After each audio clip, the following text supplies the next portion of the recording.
Bonjour à tous, nous poursuivons avec la 7e Mishnah, Mishnah Zayin du 9e Pérec. La Mishnah nous enseigne quel sera le din Nimtsa Oreg Asholoner Faegla si on a trouvé l'assassin avant que l'on ait brisé la nuque de cette génisse.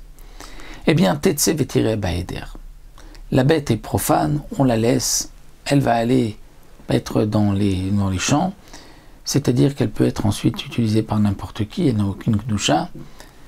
Mais Mishener Faegla, Tikaver Bimkoma, si on a déjà brisé la nuque de la génisse et qu'on a trouvé l'assassin, alors il faudra l'enterrer à son endroit, puisque à partir de ce moment-là, elle est Asur Bana'a, ce qui est le din aussi de toute génisse, elle est Asur Bana'a, donc on va l'enterrer à cet endroit-là.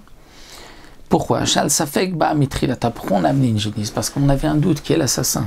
Eh bien, c'est ce qu'elle a fait. Elle a donc accompli sa mission. Elle a pardonné sur le safek et donc c'est terminé. Elle est partie, c'est-à-dire c'est terminé.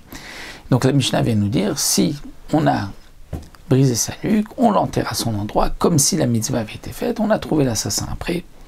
Il n'y a pas de problème.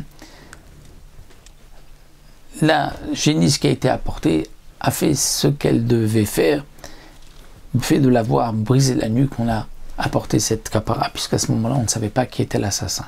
Donc même si, juste après avoir brisé la nuque, on a trouvé l'assassin, on termine, on enterre la génisse. Si c'était avant de l'avoir brisé la nuque, donc on arrête tout et la génisse, on la laisse partir.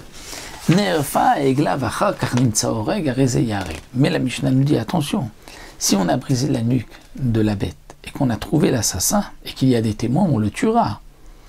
Ce qui est marqué dans la Mishnah, c'est juste qu'on a terminé avec la Egla, on va l'enterrer la Egla. Mais l'assassin, de toute manière, on s'occupera de lui puisque c'est marqué dans le pasuk Vata tevaer adam anaki bikirbecha.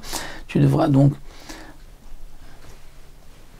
quand même t'occuper de l'assassin et de le tuer s'il y avait des témoins.